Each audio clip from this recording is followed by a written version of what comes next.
We're going to begin this informational hearing on the California teacher workforce supply, demand, recruitment, and retention this morning, and I thank all of you for being here.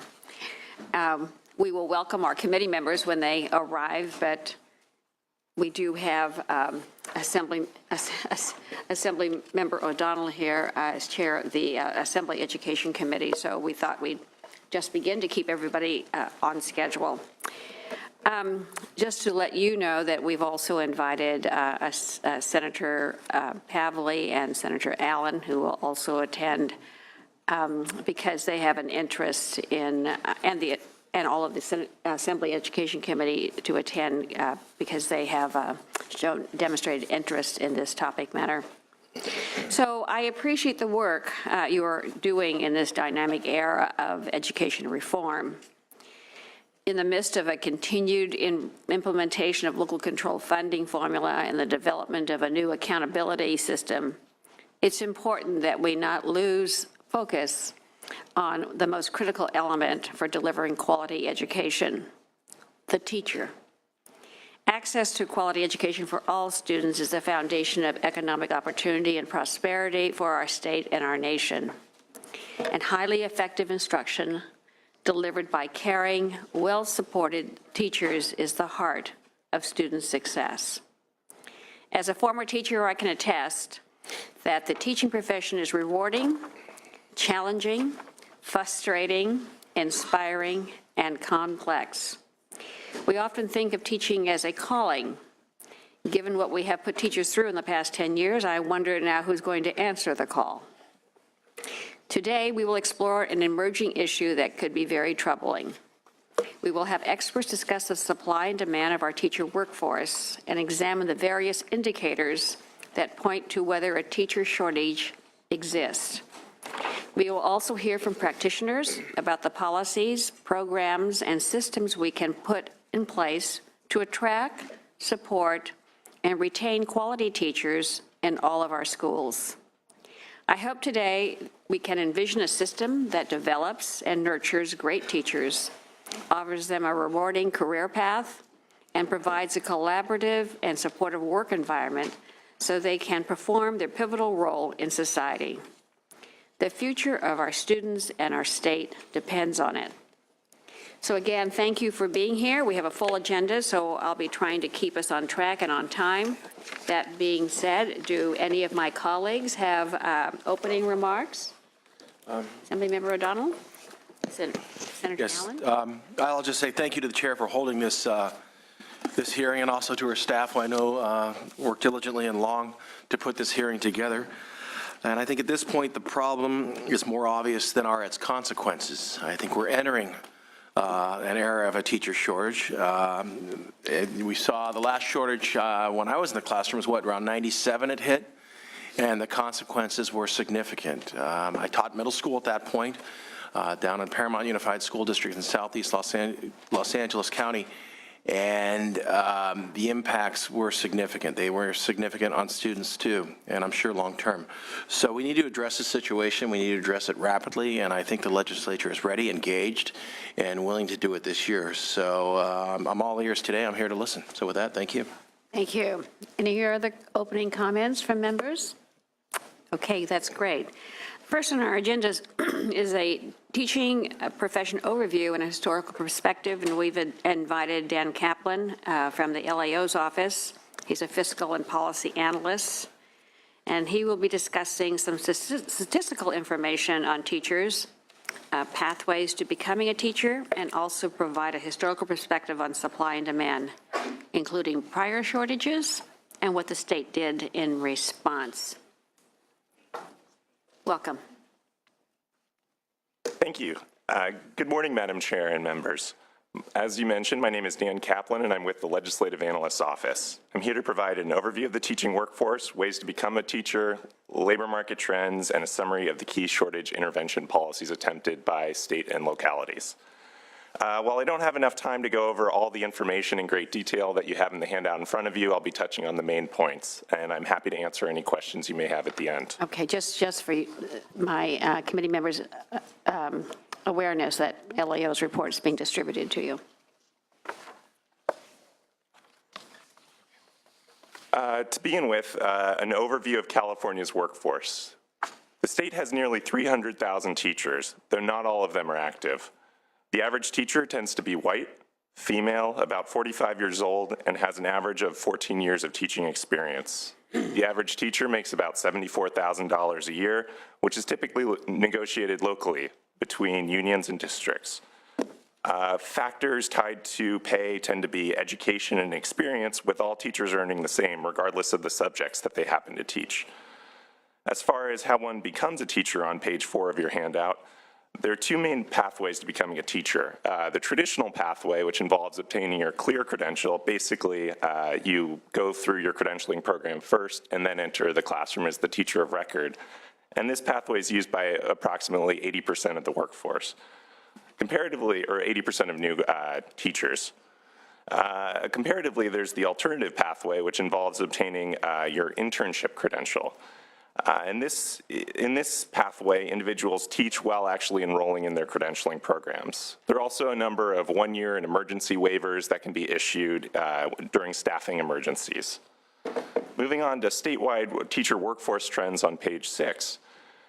Researchers often assess trends in the statewide labor market for teachers by comparing two factors: projected hires, which is the darker line you see on the table on the graphic, versus number of new credentials issued, which is the lighter line. They'll define shortages as periods in which their hires are greater than the number of new credentials produced. If we look at a historical perspective, we see that there are alternating periods of producing more new credentials than hires and vice versa within the state. In the mid-1990s to early 2000s, kind of the upslope of the major mountain in the graph you see a growth in funding for schools and class size reduction efforts. As a result, the demand began to surge, and the number of new credentials issued began to follow suit.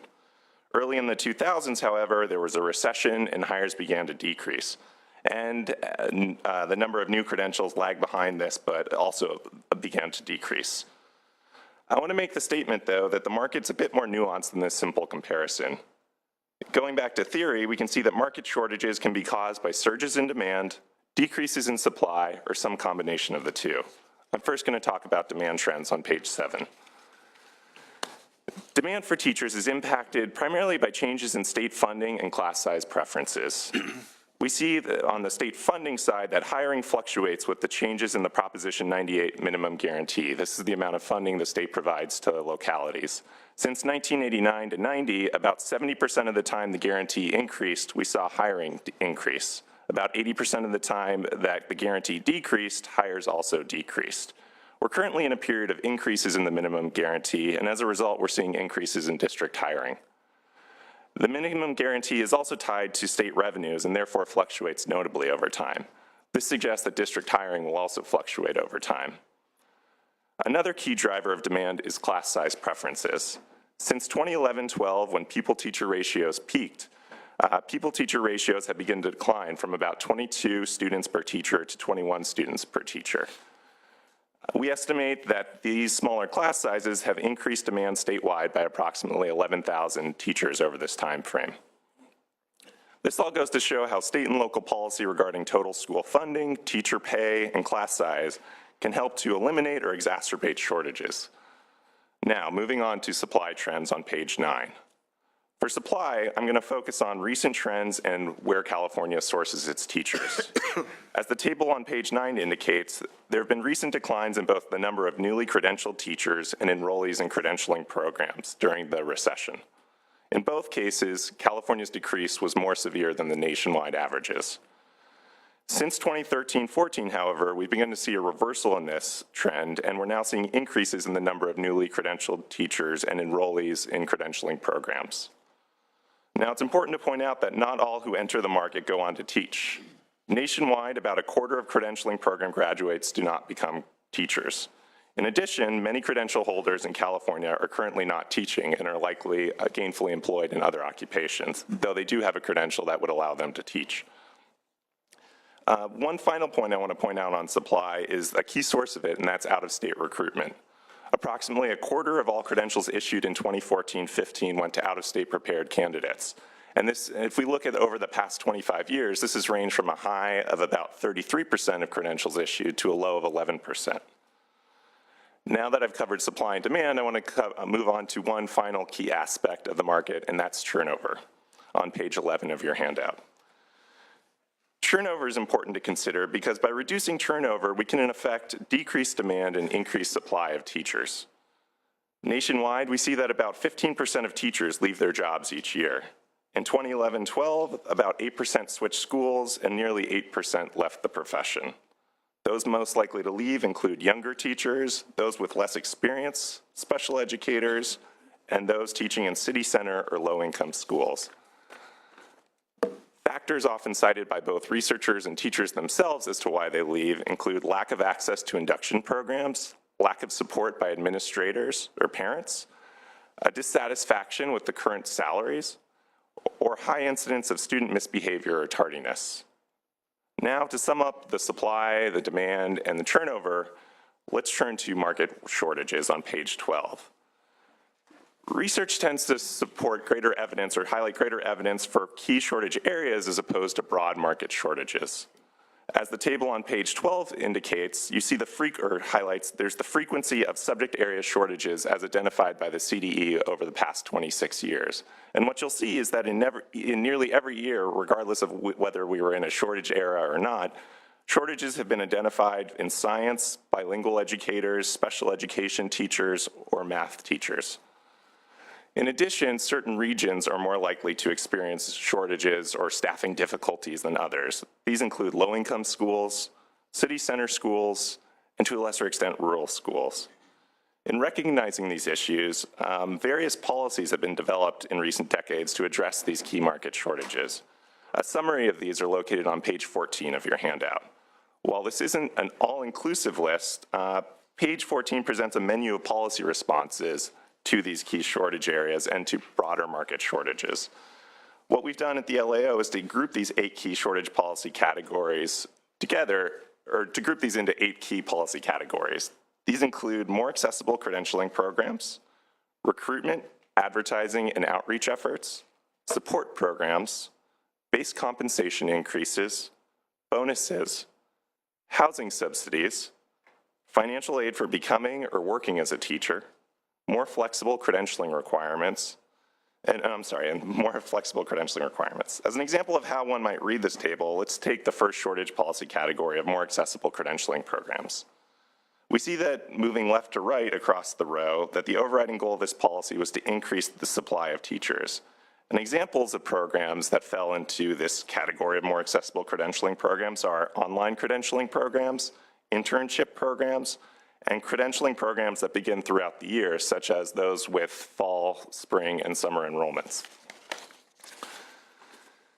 So now, the list in front of you is quite extensive and provides many different options, but research tends to indicate that some are more effective than others. On page 15, we summarize these findings. Those that are most effective in terms of fiscal incentives tend to be salary increases and targeted bonuses to particular shortage areas. The most effective non-fiscal incentives tend to be new teacher induction programs, support from local administrators, additional prep periods for special educators. Now, one final note I want to make on effective policies is that many of these policies can take years to implement, from the time that this body determines to fund a program to teachers learning about it, or potential teachers learning about it, and then entering credentialing programs. And we're not, going back to what I pointed out earlier in terms of the volatility of demand, we're not quite sure what the demand might look like in 4 to 5 years, or however long it takes to start reaping the benefits of these programs. That's why one effective strategy that can work in the short term is out-of-state recruitment. Over the past 25 years, about 18% of teachers have come from out-of-state programs. While California is currently recruiting more than this, we've recruited thousands more in the past. In comparison to California, other states are experiencing an oversupply of teachers, such as New York, where only about 1/3 of credentialing program graduates are finding employment. And with that, I conclude my presentation and open it up for questions. Thank you. Does anyone have any questions for Dan? We're just waking up. But thank you very much for the background. An interesting position, and I think that more clarity will come with our next speaker. But thank you very much. Mr. Allen? My one question is, how much did you find that the shortage was impacted by this kind of whipsaw of cuts and increases that led to so many pink slips being given out in the height of the recession and so much unpredictability and a lot of younger people just saying, hell with this, I don't want to deal with having to get a pink slip every year. I just can't continue in a profession with this kind of insecurity. Most of the research tends to focus on either kind of issues of turnover or issues in sourcing new teachers. One of those is job stability. For instance, when you look at what individuals who have left the market for teaching but still possess credentials state as a reason for them coming back would be the availability of a job. So, as we enter more instability in the market, it's entirely likely that a rational market entrant would say, maybe if the market doesn't have a job for me, maybe I'll choose employment elsewhere. Yeah, I mean, it wasn't necessarily there wasn't jobs for people. It's just that that every single year they were getting pink slips, and usually people would find their way to a job at some point, but oftentimes it'd be by October, and it was just a mess in terms of a personal experience for people. And it seems like a crazy system we have. Jennifer Kuhn, Ledge Analyst's Office. I think that's one of the things we're trying to point out as one of the difficulties you face in looking at the teacher workforce is it fluctuates and with a very strong relationship to state funding.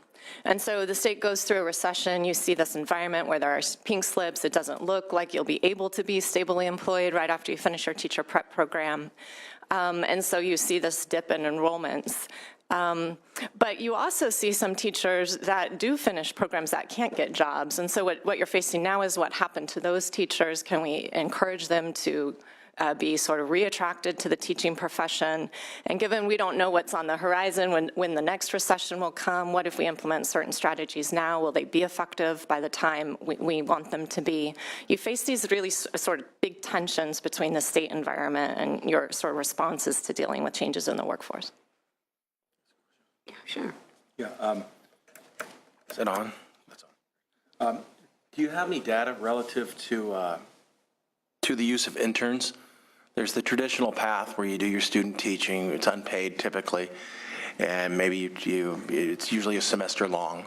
And then there's the intern path. Do you have any data relative to that? Is the use of interns increasing? The CTC has reported that the number of internship credentials have been increasing in recent years. From anecdotes that I've read, it's been that individuals enrolled in these programs are seeing that jobs are available, and oftentimes districts are recruiting directly from the program so they can begin to serve as the teacher of record sooner if they choose one of these internship pathways as opposed to the clear credential. Do you know if there's any data that speaks to how long an intern remains a teacher or as to their effectiveness versus one who doesn't? Do you know if that data even exists? There may well be data on there, and I can loop back to you. I can get in touch with your staff to provide those figures for you. Great, thank you. Ms. Pavley? Yes, I had a question, and I had read through briefly your report, and one of the things I found out in talking to people at Cal State Northridge, which is one of the largest teacher preparation, and they have 75% less people in their credentialing program now, and also dealing with Cal State Channel Islands, was another factor that related to why people aren't going into teaching. First of all, I'm a 29-year classroom teacher, but when you went through the teacher credentialing program back in the 60s and 70s, the tuition at colleges was real low. I don't know anyone who had student loans coming out of that period. Now, especially people that aren't eligible for grants or your middle class, which is a lot of your teacher pool, correct, are saddled with student loan debt of $25,000 to $40,000 and will be advised that you can't afford to be a teacher. You can't afford to pay back your student loans at $1,000 a month every month for 20 years when you're bringing home $3,500 a month.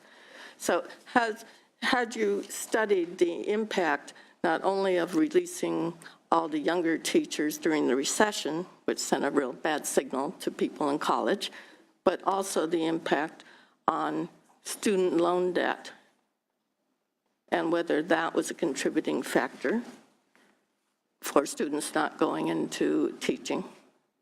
It's always been a two-income job. You know, we know it's not about the money in teaching, but that student loan debt is a relatively new phenomenon. You know this, but California does have generous financial aid, so about half of college students do graduate without debt. Those who do graduate, the other half carry on average what you mentioned, in this range of $20,000–$25,000 in debt. Whether that is precluding teachers, I don't know if the evidence bears that, because also, as you mentioned, they sort of realize going into the profession, the salary schedule is very clear. They know what they'll get paid typically at their local district. Many of them stay local. So states across the country have tried things like signing bonuses, differential salary schedules. There might be things that once they become teachers will help them over the long run and or encourage them after they've gotten through their prep program to stay maybe longer than they otherwise would have. The state could consider things like measuring, sort of publicizing teacher turnover rates a little bit more than maybe they do already, maybe differences in districts, and see if they can help districts with higher turnover rates. We've been here before, right? And so when we've tried things before, what has been successful or not successful? Were there any recommendations from the You know what, Dan's been spending a lot of time poring over the research, and what's difficult for us is almost every time you find a program that works in a state, a loan forgiveness program, you find another state where it didn't work. And the ingredients to the program seem somewhat similar. So do loan forgiveness programs work? One worked in Florida. Our program didn't have stellar results. We were asked to look at that last year. Do grants work? Well, grants certainly help folks cover the cost of their teacher prep programs. Would they have otherwise been teachers? We don't know. We're sort of guessing as to whether the grant made a significant difference. And because of all this other factors, economic development, state funding, pink slips, it's hard to really control for these isolated effects. One of the most robust findings is that salary differentials tend to help, and that support programs, particularly for beginning teachers, tend to help. California, for decades, had a support program. Explicitly, the state created the rules. When it developed the local control funding formula, it kept that money and gave it to districts and said, now we're going to hold you accountable through student results and through measuring misassignments. It still has the money there. It's just a little less prescriptive today. And there are in the LCAPs a few, like one teacher related, tell us about your misassigned teachers. But again, there's some concern that LCAPs are already complicated. And so another tension before you, if you wanted to give some teacher dynamics a higher profile within the LCAP, how might you do that? something more to think about?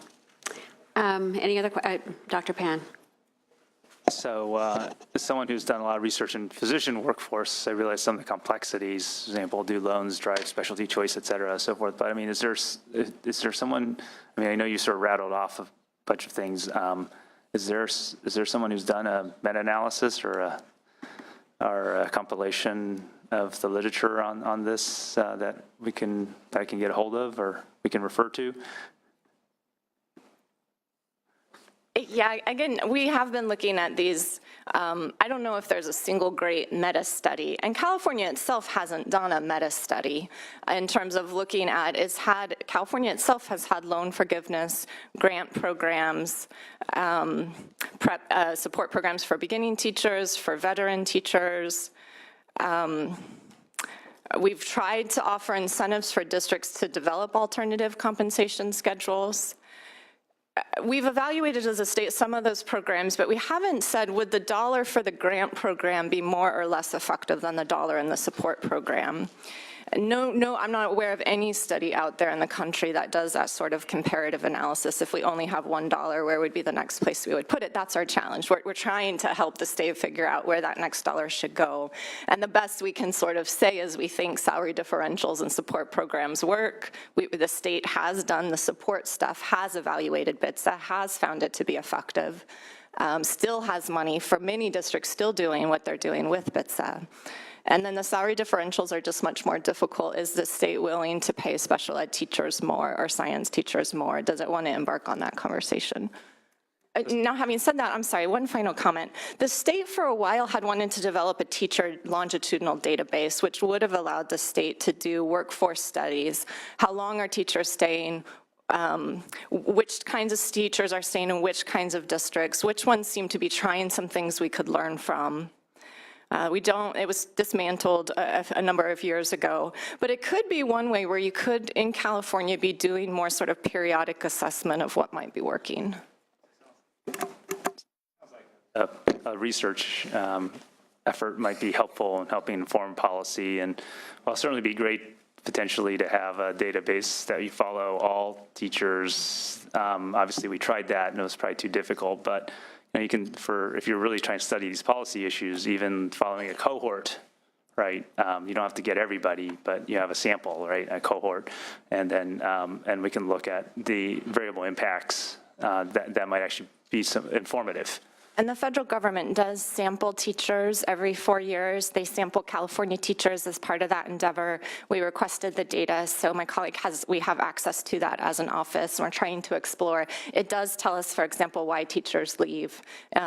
So absent a California database, it's the best we've got right now. We're trying to cull it. Okay, great.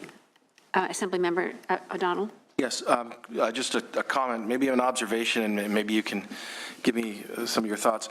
As I look at the policy responses, they're mostly outcome-based. What do I mean by that? Well, if I become a teacher, I'll get a bonus. If I become a teacher, I'll get a housing subsidy. I'll get a base compensation increase, right?